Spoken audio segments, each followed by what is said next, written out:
복음의 인플루언서, 복음의 인플루언서라는 제목으로 하나님의 말씀을 전하고자 합니다. 혹시 최근에 넷플릭스 예능 중에 더 인플루언서라는 예능 혹시 보신 분 있을까요? 뭐 스쳐가면서라도 봤다. 네, 저는 그 쇼츠에 갑자기 뜨더라고요. 그래서 이게 뭔가 싶어서 제가 뭐 그거 볼 시간은 없어서 5분 요약 리뷰로 짧게 봤습니다. 간단하게 설명하자면 유튜브 미디어나 SNS에서 영향력 있는 인플루언서 77명이 모였어요. 거기서 이제 가장 인기 많은 그런 사람, 그리고 미션 수행을 가장 잘한 사람에게 3억의 상금을 주는 예능 프로그램이더라고요. 그런데 영향력 있는 인플루언서, 저도 뭐 유튜브 보니까 아니까 그전에도 본 것이 있으니까 내가 아는 사람 얼마 정도 있겠지 하고 봤는데 77명 중에 8명밖에 없더라고요. 그래서 우리 새로운 신세대의 이 인플루언서들은 이렇게 많구나. 그 중에 또 심으뜸라는 그 운동하는 여성분이 있거든요. 그분의 어머니께서 수원제일교회 권사님이세요. 그래서 이제 같이 사역하는 우리 전도사님이 그분과 굉장히 친한데, 그 심으뜸 그분이 이제 파시는 꼬박꼬밥이라고 있어요. 그 건강식, 그거를 이제 그 권사님으로부터 공짜로 받아서 저한테 막 나눠주기도 했었거든요. 그분도 이렇게 참석하셨더라고요. 그런데 이제 인플루언서라는 뜻 아시죠? 무슨 뜻입니까? 영향력 있는 사람, 영향력을 미치는 사람.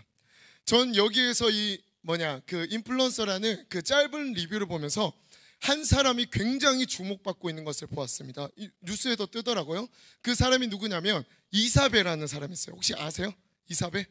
전 처음 들어봤어요. 그래서 이사벨이라는 이름 들어서 뭔가 뒤쪽에 배가 있잖아요. 그래서 뭐 배 나온 사람인가라는 생각이 들어서 남자인가라고 생각했는데 알고 보니까 여자더라고요. 심지어 화장하는 유튜버인데 굉장히 엄청난 인플루언서더라고요. 그래서 제 아내한테 이사벨가 누구야 하니까 이사벨을 모르냐고, 굉장히 유명한 사람이라고 이야기하더라고요. 왠지 우리 하랑이는 잘 알 것 같은데 이사벨 아시나요? 장원영 메이크업까지 해줬나요? 와, 굉장히 유명한 인플루언서군요. 네, 근데 제가 이사벨 보니까 솔직하게 말해서 뭐 화장을 잘 하는 것도 모르겠고, 그리고 옷도 뭔가 이상한 걸 좀 입고 왔더라고요. 뭐 튀어버리려고 그런지 모르겠지만, 그런데 이분이 상당히 인기가 많더라고요. 얼마나 인기 있냐면, 그러니까 팔로워 수가 있는데 팔로워 수는 그렇게 많지 않아요. 그런데 인플루언서들의 인플루언서, 그러니까 인플루언서들끼리 있는데 이사벨가 딱 등장하니까 와, 언니 팬이에요, 저 어렸을 때부터 막 봤어요 하면서 막 사람들이 몰려들 만큼 인플루언서고, 그리고 더 인플루언서라는 그 예능 속에서도 가장 칭찬받고 영향력이 있었다라고 평가되어진 인물이 바로 이사벨이었습니다. 그래서 그 이사벨을 사람들이 분석하더라고요. 어떻게 이 사람이 이렇게 영향력 있을 수가 있냐. 그래서 그 분석한 사람이 우리 잠깐 PPT 한번 띄워줄까요? 이 사람이더라고요. 화장 잘하는지 모르겠죠. 네, 근데 모르겠는데 굉장히 인기 많더라고요. 근데 분석가들 분석하더라고요. 어떻게 이 사람이 가장 영향력이 있을 수 있었냐. 그 키워드를 꽂자면 관계성. 관계성. 한번 넘겨줘 볼까요? 다음. 관계성. 그러니까 이 이사벨은요, 팬들 사이의 관계가 굉장히 친밀해요. 그러니까 팬들이 이사벨을 너무 좋아해서 막 이사벨 방송 듣고 막 도와주려고 온갖 별수를 다 쓰더라고요. 그리고 이 이사벨가 인플루언서들끼리도 관계성이 너무 좋은 거예요. 그래서 인플루언서들끼리서도 서로 막 질투하고 서로 막 깎아내리고 이기려고 막 별수를 쓰는데 이사벨은 다 높여주더라고요.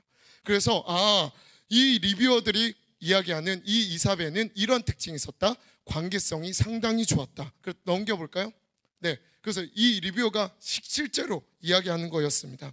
자, 이사벨의 영향력은 인플루언서와 팬들 사이에 얼마나 끈끈하고 친밀한 관계성이 있는지, 거기에서 이사벨의 영향력이 나올 수 있었다라고 이야기합니다. 여러분, 관계성이라는 것은 저로 다시 돌려주세요. 자, 관계성이라는 것은 너무너무 중요하다는 것이죠. 왜? 인플루언서의 영향력뿐만 아니라 우리의 영향력도 관계성으로부터 나오기 때문입니다. 우리 PPT 다시 한번 더 다음으로 넘겨주세요. PPT 넘겨주시고 다음. 네, 영향력은 관계성으로부터 나온다는 것이죠. 그래서 우리가 삶을 살아갈 때 진짜 영향력을 미치는 사람은 관계를 얼마나 잘 맺느냐, 여기에서 드러난다라는 것이죠.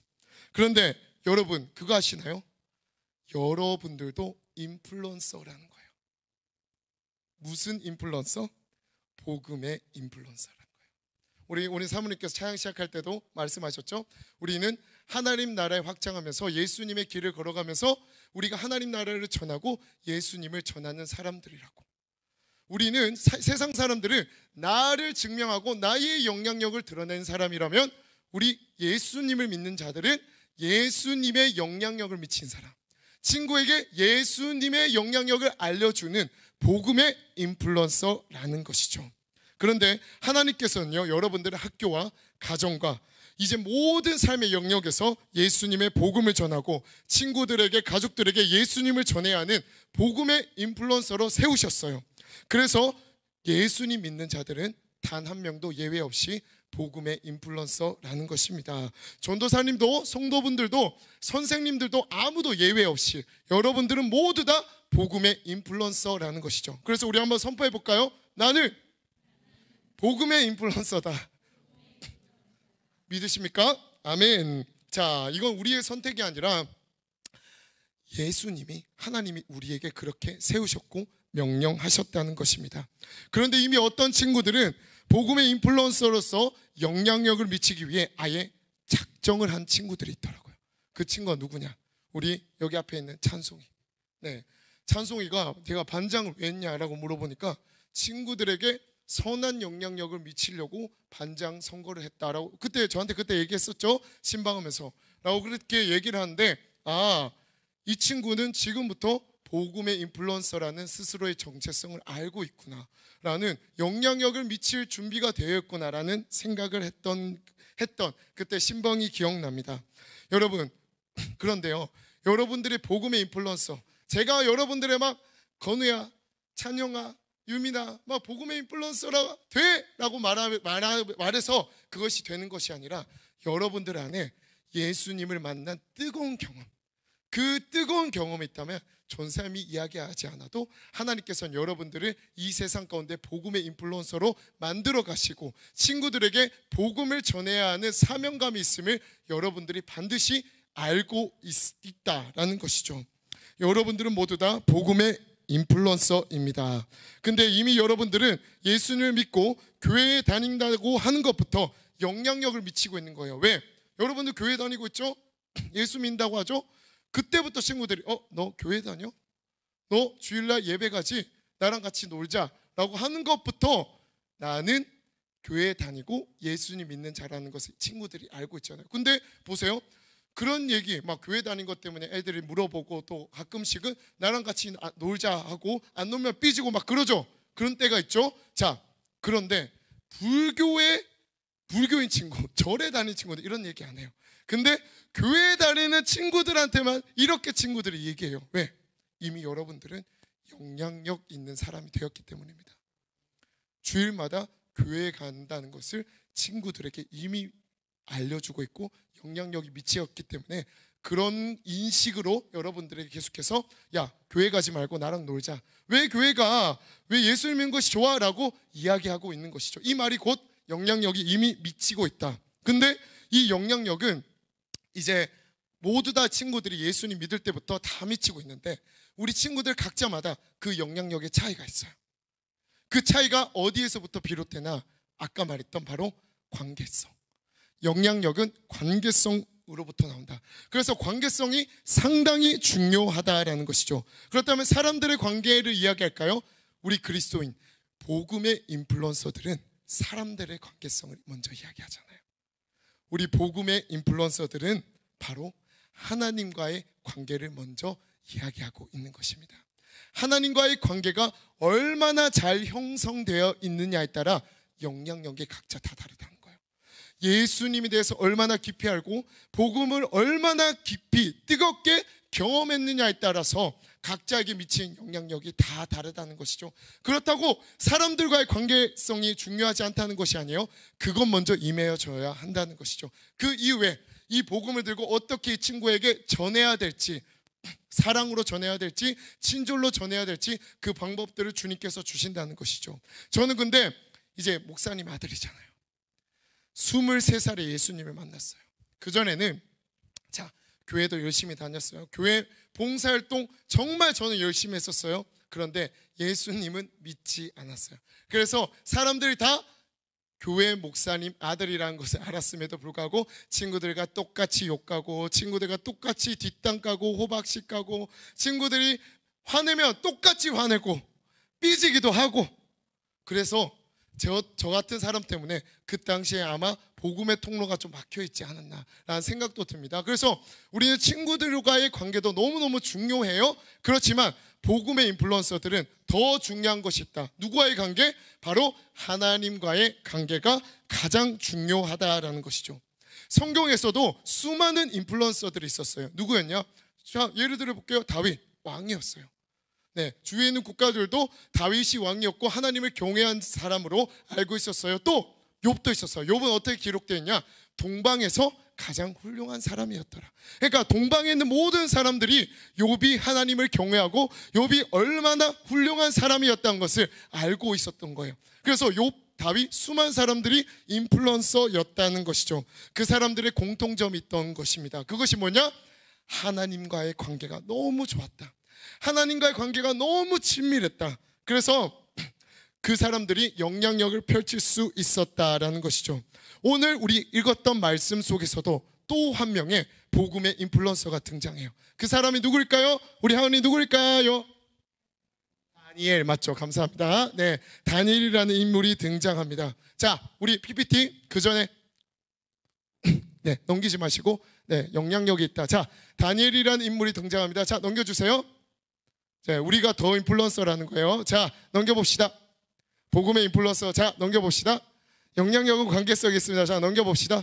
자, 복음의 인플루언서의 공통점은 하나님과의 관계가 너무 좋았다. 그리고 자, 오늘 등장한 인물이 바로 다니엘이라는 것입니다. 넘겨주세요. 자, 제가 구글에다가 다니엘 그 사진 넣으려고 다니엘 사진 쳤거든요. 깜짝 놀랐어요.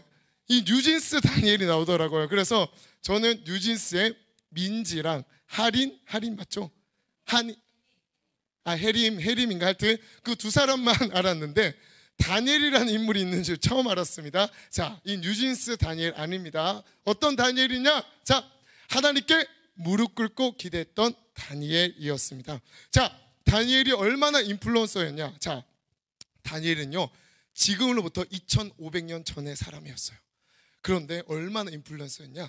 두 나라의 총리를 맡았어요. 총리 알죠? 총리. 왕 바로 밑에.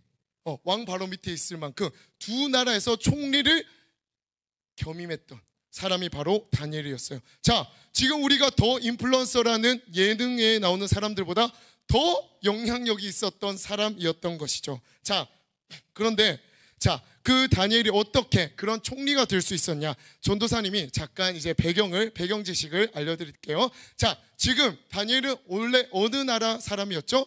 이스라엘 알죠? 지금도 있죠? 자, 별이 이렇게 있는 이스라엘이 있었는데 바벨론이라는 굉장히 강한 국가가 있어요. 그 국가가 이스라엘을 멸망시켰어요. 그리고 예루살렘은 폐허가 되어버렸어요. 완전히 멸망되어 버린 거예요. 이스라엘 수도가 예루살렘이잖아요. 지금 우리가 생각하면 서울이 완전히 폐허가 되어버린 거예요. 63 빌딩이 무너져 있고, 자, 롯데타워가 지금 완전히 무너져서 지금 서울이 황폐화 되어져 버린 것입니다. 그 가운데 다니엘은 포로로 끌려갔어요. 바벨론으로 끌려갔습니다.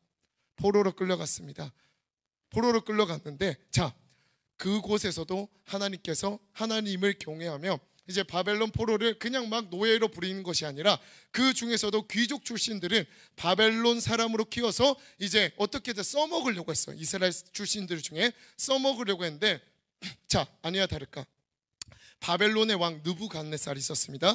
느부갓네살이 갑자기 꿈을 꿨는데 뭔가 나에게 계시하는 징조가 있는 꿈이야. 근데 이것을 해석을 못하겠어. 그래서 바벨론에 있는 모든 사람들에게 이 꿈을 해석할 수 있는 사람 빨리 나와봐라. 내가 진짜 최고의 상금이나 너를 최고로 대우해 주겠다라고 이제 선포하고, 이 꿈을 해석한 사람이 누군가라고 조서를 뿌렸어요. 근데 바벨론은 그 당시에 최고의 교육, 최고의 과학이 있었던 나라였습니다. 근데 거기서 아무도 없는 거예요. 그런데 그 중에서 나온 사람이 바로 누구냐? 다니엘이었어요. 어떻게 기록되었냐? 하나님께서 지혜를 주셔서 다니엘이 꿈을 해석할 수 있도록 도와주셨다. 그래서 다니엘이 총리가 되었습니다. 해석해주고. 그래서 그때 그 느부갓네살 왕이 어떻게 고백하냐? 너희 신은 모든 신들 중에 신이요 왕 중에 왕이다 이렇게 하며 하나님을 섬기는 모습들을 볼 수 있었던 것이죠. 자, 다니엘 3 보세요. 포로로 끌려갔어요. 그런데 하나님이 그에게 지혜를 주니 그가 꿈을 해석하며 총리가 되었을 뿐만 아니라 어떤 영향력을 미치죠? 느부갓네살 왕이 하나님을 섬기고 하나님을 인정하는 영향력을 미쳤던 거예요. 이거 설화 아닙니다. 신화 아닙니다. 진짜 있었던 일인 거예요. 그렇게 됐어요. 그런데 그렇게 바벨론으로 총리로 살다가 바벨론이 또 페르시아라는 국가에 의해서 멸망당했어요. 자, 그럼 나 바벨론 총리야. 총리로 있는데 페르시아가 쳐들어왔어요. 또 끌려갔어요. 페르시아로. 근데 페르시아에서도 이 다니엘 지혜가 있네. 똑똑하네. 너 총리해.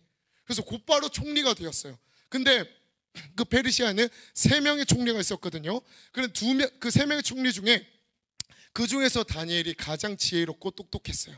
그래서 나머지 2 총리가 이 다니엘 좀 없애고 싶다. 내가 이 밟고 가장 윗자리로 올라가고 싶다. 어떻게 방법이 없을까? 근데 다니엘의 삶을 보니까 흠잡을 게 없는 거야. 흠잡을 게 없는 거야. 그래서 어떻게 하면 다니엘을 완전히 죽일 수 있을까? 무너뜨릴 수 있을까? 생각해낸 거야. 페르시아라는 국가에서는 왕 외에 다른 신을 섬기는 것을 좋아하지 않지. 그래서 이렇게 하면 되겠다. 왕 외에 다른 신을 섬기면 사자굴에 갇히게 하는 그런 법을 만들게 되겠다. 이런 법을 왕에게 제출해서 그 법이 공표가 되어져요. 그런데 다니엘은 그 법이 공표가 되어지고 내가 기도하고 다른 신을 섬긴다는 것을 발각되면 사자굴에 갇히는 것을 알매도 불구하고 기도했다는 거예요. 그런 영향력을 미쳤다라는 것이죠. 그래서 다니엘은 어떻게 되었냐?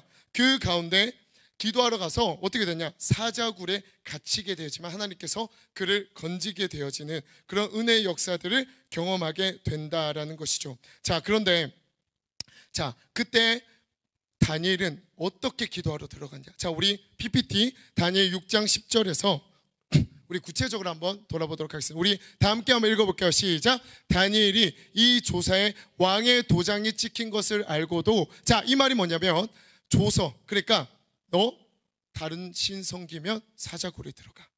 다른 신 섬기는 거 발각되어지면 사자굴에 들어가라는 조서인 거예요. 알고도. 자, 다 같이 계속 읽어볼게요. 자기 집에 시작. 자기 집에 들어가서는 윗방에 올라가 예루살렘으로 향한 창문을 열고 전에 하던 대로 하루 3번씩 무릎 꿇고 기도하며 그의 하나님께 감사하였더라. 이 말이 뭐냐면 다니엘은 내가 사자굴에 간다는 것을 알고도 하던 대로 습관대로 예루살렘을 향해 3번 기도했다라는 것입니다. 왜냐? 여러분 생각해 보십시오. 여러분들의 삶 속에서 만약에 찬송아, 유림아, 너 지금 예배하러 가잖아? 너 내가 사형시킬 거야 라고 이야기하면 유림이 그 사형시킨다는 그 법 안에서도 예배하러 갈 거예요. 아멘. 오, 고개를 끄덕끄덕거리네요. 네, 할렐루야. 네, 그런 법인 거예요. 자, 예림아, 찬송아, 너 예배하러 가잖아? 너 바로 사형시킬 거야 라는 그 법이 대한민국에 공표가 되어졌어요. 선포가 되어졌어요. 그럼에도 불구하고 예배하러 가는 것과 똑같은 거예요. 근데 이런 일들이 지금도 일어난다는 거죠. 왜? 지금 2023년 오픈도어 선교에서 어떤 조사 통계가 있었냐? 하루에 예수님 믿는 것 때문에 죽임당한 사람이 하루에 15명씩 있다. 2020년에서는 6명, 8명인가 6명에서 2023년에서는 15명, 그리고 2021년에 제일 높았던 걸로 제가 알고 있거든요. 그래서 예배드리고 예수님 믿는 것 때문에 2023년에 하루에 15명씩 죽어가고 있었다라는 것이죠. 지금도. 다니엘도 그런 선택을 했다라는 것입니다. 왜냐? 다니엘은 하나님을 사랑했기 때문입니다. 사랑했다라는 것은 하나님과 나와의 관계가 너무 친밀했고 사랑하는 관계였다라는 것이죠. 다니엘은 하나님과의 관계가 너무 친밀해서 너무 하나님을 사랑해서 내가 하나님께 기도하는 것이 죽는 것보다 낫다라고 생각했던 사람입니다. 기도는요, 자, 우리 PPT 한번 넘겨볼까요? 다음 PPT. 네. 자, 기도, 네, 그냥 꺼주세요. 죄송합니다. 자, 기도는요, 하나님과의 대화입니다. 대화. 자, 여러분들, 가까운 관계일수록 우리가 무엇을 많이 하죠? 대화를 많이 하죠. 우리가 집에 갔는데, 자, 아무 대화도 안 해. 인사도 안 해. 근데 내가 만약에 뭐 찬송이 집 놀러 갔어. 찬송이 집 놀러 갔는데, 찬송아 우리 같이 놀자, 집에서 놀자. 여자라고 생각해 보세요. 찬송이 동갑. 네, 갔는데 찬송이가 부모님이랑 인사도 안 하고 대화도 안 해. 그럼 나는 의심하지. 찬송이가 부모님이랑 정말 좋은 관계인가? 부모님이랑 안 좋은 관계이지 않나라고 의심을 할 수 있죠. 그렇죠?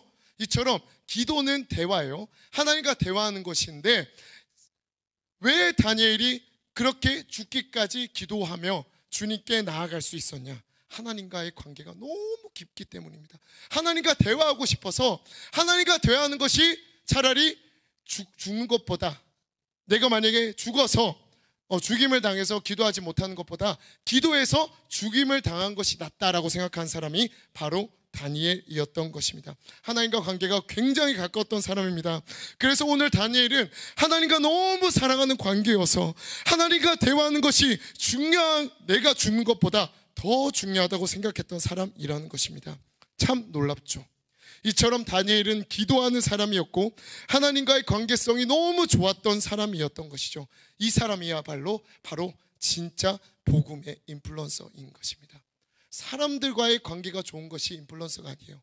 하나님과의 관계가 진짜 좋은 사람이 복음의 인플루언서라는 것입니다. 여러분, 그런데 이렇게 생각할 수 있어요. 다니엘이 원래 똑똑했던 거 아니야? 원래 공부를 잘했던 것이 아니야? 원래 신분이 좋았던 사람이 아니야? 아까 다니엘이 어떤 사람이었다 했죠? 포로였어요. 포로는 노예로 부려도 되고 그냥 죽여도 뭐라 할 것이 없는 사람이었던 것이죠. 그런 포로의 상황 속에서 다니엘은 어떻게 생각했냐? 이런 기도를 했을 것입니다. 하나님, 그렇습니다. 솔직히 제 고향 망했습니다. 제 조국 망했습니다. 저 예루살렘 성전 완전히 폐허가 되어버렸습니다. 파괴되었습니다. 그러나 주님, 나는 하나님과의 관계가 그래도 우선입니다. 지금 사자굴에 갇히는 그 법이 선포되었음에도 불구하고 나는 하나님과 대화하는 것이 우선입니다. 끝까지 주님께 기도하며 주님만 붙들고 살아가겠습니다 라고 기도했던 자가 바로 다니엘이었다는 것이죠. 여러분, 그렇게 다니엘은 그렇게 기도하며 아무런 의미 없는 바벨론의 공부를 열심히 했고 주어진 상황 속에서 최선을 다했습니다. 다니엘은 사람들에게, 그 바벨론에게 나아가서 여러분, 나 영향력 있는 사람이에요. 여러분, 나 좀 봐주세요. 여러분, 내가 당신에게 하나님을 전하기 위해서 뭔가 나를 좀 알아주세요. 나를 영향력 있는 사람처럼 좀 봐주세요. 그래야만 내가 하나님을 전할 수 있잖아요 라고 생각하지 않았어요. 다니엘은 그냥 그 자리에서 기도했던 거예요. 아무것도 하지 않았어요. 그 자리에 머물러서 그냥 기도했어요. 특별히 뭔가를 하지 않았어요. 지금 우리가 인플루언서들 보면 이렇잖아요. 자기를 드러내기 위해서 유튜브를 켜고 아프리카 TV를 켜서 형님 배영플성 감사합니다. 누님 구독 좋아요 감사합니다. 막 이렇게 막 하잖아요. 그렇죠? 나 자신을 드러내기 위해서, 나 좀 알아달라고, 나 영향력 있는 사람인 걸 알려야지만 뭔가 효과가 있으니까. 그런데 다니엘은 그런 거 전혀 하지 않았다는 거예요. 그냥 기도했어요. 그런 다니엘에게 기회가 찾아옵니다. 무엇던 기회? 하나님을 전할 기회가 찾아온다는 것이죠. 첫 번째, 아까 제가 말했던 것처럼 느부갓네살 왕. 그러니까 첫 번째는 기회인 것처럼 진짜 보였어요. 느부갓네살 왕이 꿈을 도저히 해석하지 못해서 꿈을 해석할 자가 누구인가 라고 이야기했을 때 하나님께서 기도하는 다니엘에게 지혜를 주십니다.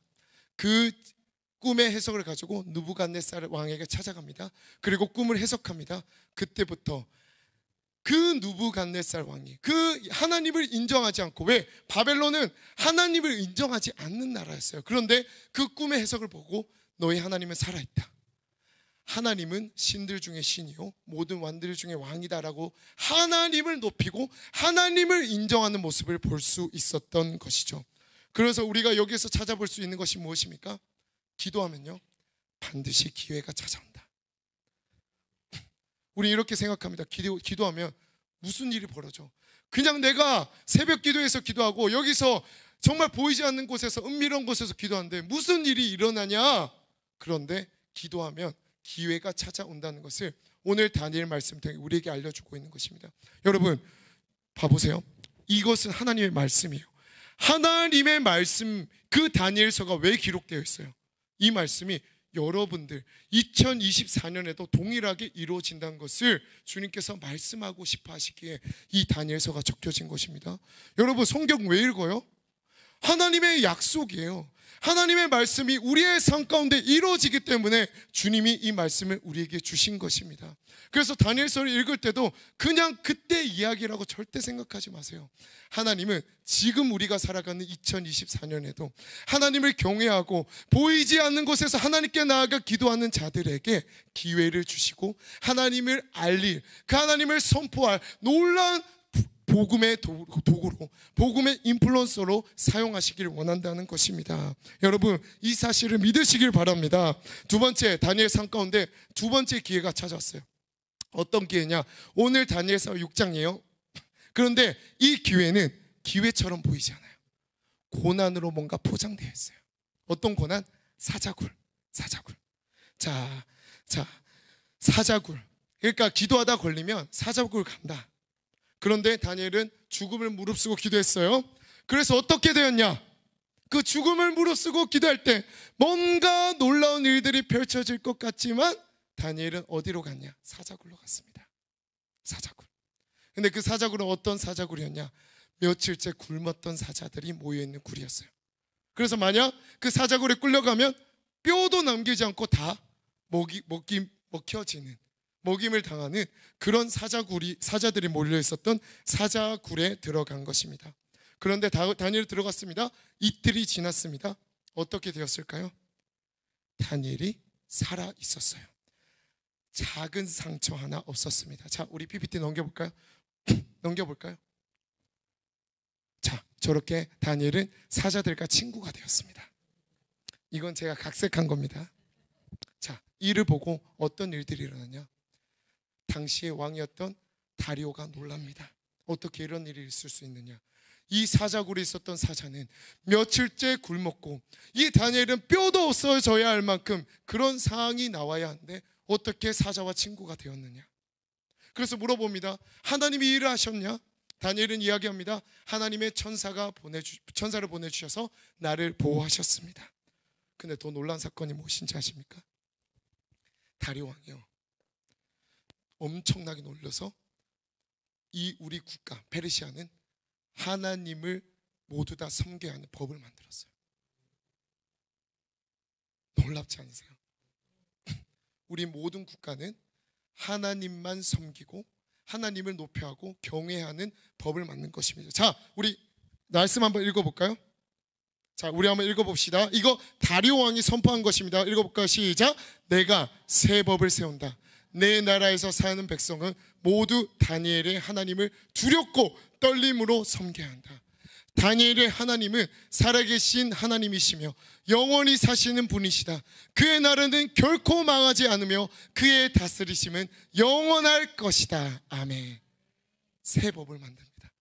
대한민국에 법이 만들어지는 거예요. 우리 모두 다 예수님을 경외하고 믿어야 한다는 법. 오늘 근데 이 상황들을 보세요. 다니엘이 기도를 했을 때 무엇이 찾아왔죠? 고난이 찾아왔어요. 고난. 기도를 해도 고난은 온다는 거예요. 그렇죠? 여러분 보세요. 수련회 막 갔어요. 은혜 받았어요. 어떤 마음 들어요? 아, 나 이제 새벽 가서 열심히 기도해야지. 수요예배 나와야지. 금요철에 열심히 나와야지. 아니야. 토요 예배자 예배까지 나와야지 라고 결단합니다. 근데 집에 가는 날이 이제 은혜 받고 수련회 마치고 집에 가는데 그날이 택배, 내가 너무 원했던 옷 택배 오는 날이에요. 근데 왔는데 없는 거야. 우리 언니가 그 옷을 입고 간 거야. 실제로 존삼이 있었던 일이에요. 네. 우리 형이 그 옷을 입고 간 거예요. 그런데 옷을 입고 왔는데 옷에 뭘 뭉치고 온 거야. 은혜 다 쏟는 거죠. 그래서 우리 마음은 나 이제 기도하러 안 가. 왜 나 기도했는데 뭔가 은혜 주실 것 같은데 왜 이런 일들이 벌어지는 거야. 여러분 기억하셔야 됩니다. 기도 아무리 열심히 해도 고난은 무조건 찾아와요.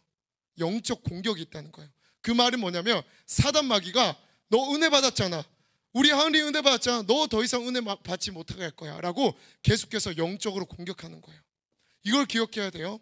그런데요, 오늘도 분명 고난이 찾아왔어요. 이 다니엘이 총리로서 영향력을 계속 펼치니까 그 고난이 찾았어요. 근데 그 고난이 하나님 손에 붙들려지니까 무엇이 되었습니까? 기회가 되었다는 거예요. 놀랍지 않습니까? 자, 그런 하나님의 은혜를 주신다는 것입니다. 자, 사랑하는 여러분, 우리가 정말 뜨겁게 기도하고 은혜 받았을 때 계속해서 영적 공격이 와요. 고난이 찾아와요. 오늘 전사님 이 말씀 선포해도 집 가면 엄마가 너 왜 기도하러 가? 왜 부흥회하러 가? 왜 특세 나와라고 공격하신 분들이 있을 것입니다. 또 아파서 또 귀찮아서 안 가는 분들이 있을 것입니다. 내일부터 시작되는 특별 새벽 기도에 막 열정으로 지금은 차올지 모르겠지만 내일 가면 또 식을지 모릅니다. 그 영적 공격이에요. 또 우리 상황 가운데 분명히 고난 찾아와요. 그런데 그때 무엇을 해야 합니까? 기도하러 가야 된다는 거예요. 기억하세요. 무조건 기도하러 와야 한다는 것입니다. 은혜 쏟았다고 기도하러 안 가, 이거 아닙니다. 기도하러 와야 합니다. 기도해야지만 하나님께서 기회를 우리에게 주신다는 것입니다. 특별히 이번 주는 특별 새벽 기도회와 부흥회가 있기 때문에 하나님이 지금 여러분들을 위해서 은혜를 막 쏟아주시려고 준비하고 계시는 한 주라는 것입니다. 여러분, 특별히 우리 1인교회는 기도할 수 있는 시간, 장소들이 너무 많아요. 기회가 너무 많아요. 특별하게 내일 새벽 기도회, 부흥회뿐만 아니라 새벽 기도회가 3부나 있어요. 3부. 제가 왜 울먹거리면서 얘기하신 줄 아세요? 제가 지지난주에 1, 2, 3부 설교해봤거든요. 진짜 힘들더라고요. 그래서 이번 주부터 시작된 특별 새벽 기도회 담임 목사님 인도하신데 목사님 위해서 우리 기도해 주시기 바랍니다. 네, 자, 있어요. 뭐 수요 예배도 있고 금요 철야도 있고 예배가 있고 기도할 수 있는 기회가 너무 많다라는 것이죠. 그런데 그 기회를 이미 누리고 있는 친구들도 있다라는 거예요. 자, 지난주 지지난주 새벽 기도에 나온 애들이 있어요.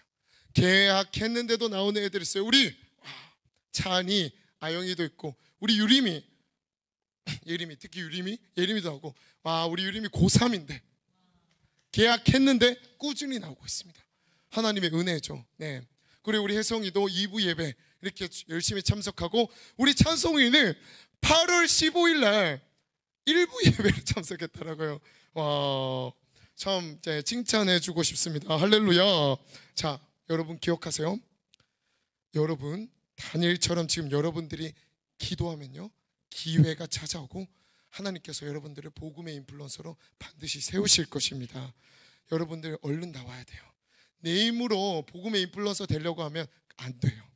이 세상은 아무리 똑똑한 사람도 자신의 삶조차도 생명조차도 좌지우지 못합니다. 보세요. 스티븐 잡스 보세요. 뭘로 죽었어요? 췌장암으로 죽었어요. 스티븐 잡스도 아무리 영향력 있는 사람이라고 하지만 결국에는 췌장암으로 무력하게 죽은 사람입니다. 아무리 돈을 많이 버는 사람이지만 얼마 버는 줄 아세요? 그가 죽을 때 남긴 재산이 13조. 그거 다 못 가지고 죽은 거예요. 그래서 제가 왜 이 말을 했냐, 인간은 자신의 생명 하나 책임지지 못하는 무력한 존재라는 것입니다. 그 존재임을 우리가 인정하고 누구에게 나아가야 합니까? 하나님께 나아가야 한다는 거예요. 왜? 하나님은 이 세상을 만드시고 여러분들을 만드시고 이 세상을 다스리고 있기 때문입니다. 여러분, 이 다니엘 있었을 때 페르시아라는 나라에서 어떻게 이 하나님을 섬긴 법이 선포될 수 있습니까? 하나님이 역사하셨기 때문에 선포될 수 있는 것입니다. 절대 있을 수 없는 일이에요. 어떤 역사에서 이런 역사가 일어났음을 볼 수 있습니까?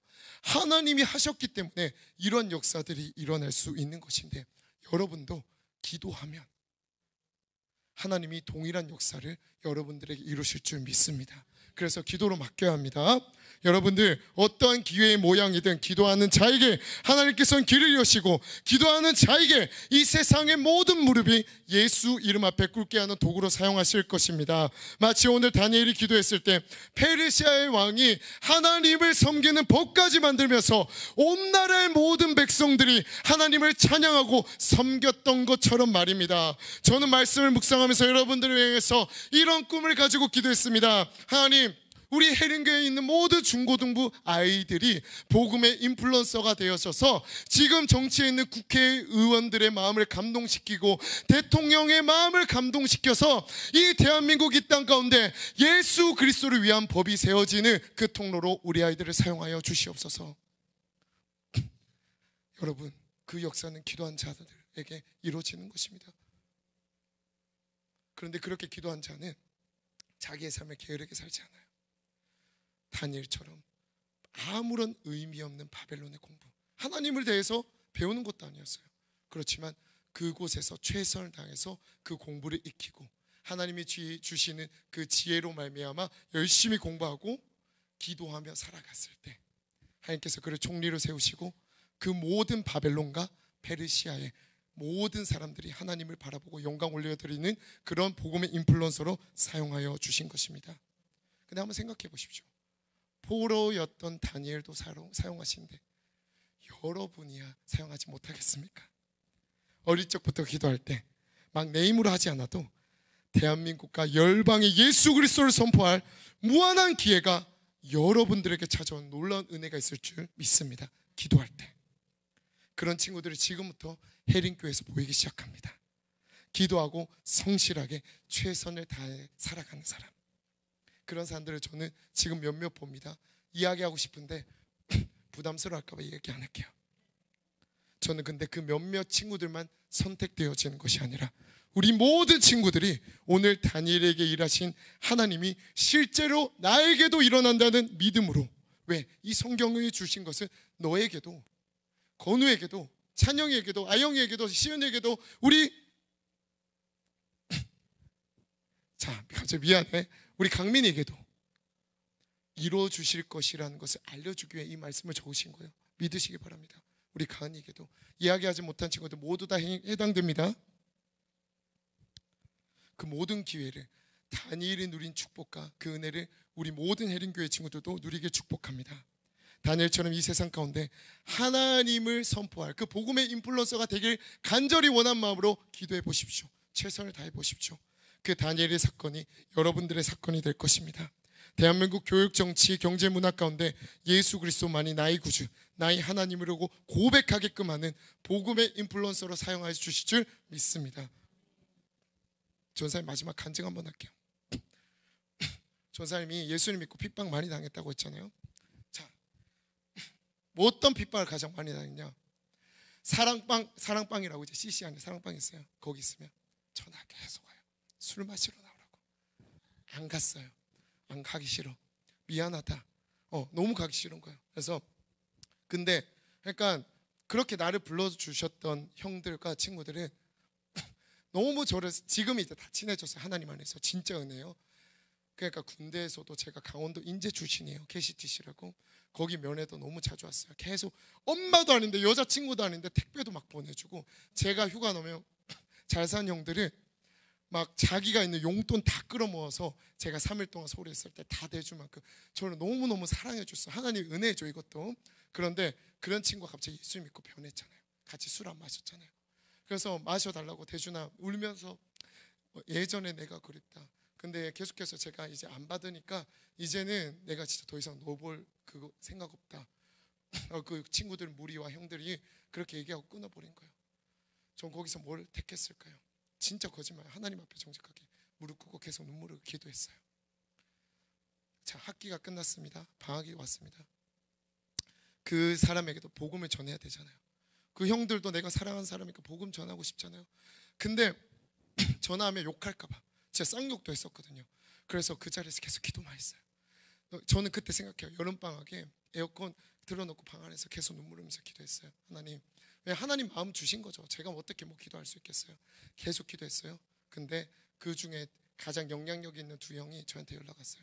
대준아, 내가 통영과 거제 여행하고 있는데 마지막 너희 집에 한번 들릴게. 자, 아무것도 안 하고 기도했어요. 찾아왔어요. 우리 집에 왔어요. 그래서 어머니한테 이제 미리 그랬죠. 우리 형 온대. 그래서 최선을 다해서 섬겨주자. 최선을 다해서 챙겨주자. 와서 막 음식 차려주고 맛있는 거 다 해줬어요. 하루 동안 자고 갔어요. 그 마지막 날 뭐라고 얘기하냐면, 대준아 미안하다. 나는 네가 믿는 예수님이 뭔가 이상하고 사이비같이 보였는데, 저희 아버지가 목사님이잖아요. 너희 교회에 와서 어머님과 아버지 만나다 보니까 내가 그동안 가지고 있었던 기독교에 대한 인식 다 바뀌었다. 대준아, 내가 더 이상 술 마시러 나오라고 얘기하지 않을게. 똑같은 얘기예요. 우리와 그냥 같이 놀자 라고 이야기하고 마쳤는데, 제가 거기서 또 형 잠깐만, 복음 한 번만 듣자. 복음 한 번만 듣자. 예수님의 복음을 전했지만 영접하지 않았어요. 근데 그 위에 하나님의 은혜인 게 어려울 때마다 교회 가더라고요. 여자친구, 그러니까 어떤 한 명 형은 미국으로 유학 갔는데 한국에 있는 여자친구랑 헤어졌어요. 근데 갑자기 비행기 티켓 끊고 한국으로 왔어요. 헤어졌는데. 근데 이제 더 이상 이제 여자친구 안 만나준대. 내가 너무 힘드니까 교회 스스로 가더라고. 기도했다. 너무 힘들어서 대주야 같이 기도해줘 라고 이야기할 만큼. 근데 저는 이런 생각이 들었어요. 아, 어떻게 이런 일들이 일어날 수 있는가. 난 아무것도 할 것도 없는데. 근데 주님은 그 자리에 그냥 무릎 꿇고 기도하라. 그 영혼을 위해서 기도할 때 오게 하시더라고요. 만나게 하시더라고요. 그들에게 복음을 전할 기회를 주고, 내가 술자리에 끝까지 가지 않겠다고 얘기했는데 좋게 관계만 유지하게끔 하더라고요. 그래서 지금 너무 친한 관계예요. 제가 결혼식 있을 때도, 그리고 제가 아이를 낳을 때도 가장 우리 성도님만큼은 아니지만 정말 축하해 주면서, 그냥 제가 연락을 안 해도 자기가 있는 그런 용돈들, 재정들 저한테 다 줘요. 너가 지금 힘든 거 아는데 그냥 이것이 너에게 필요할 것 같다고. 저는 이 모든 것이 전적인 하나님의 은혜.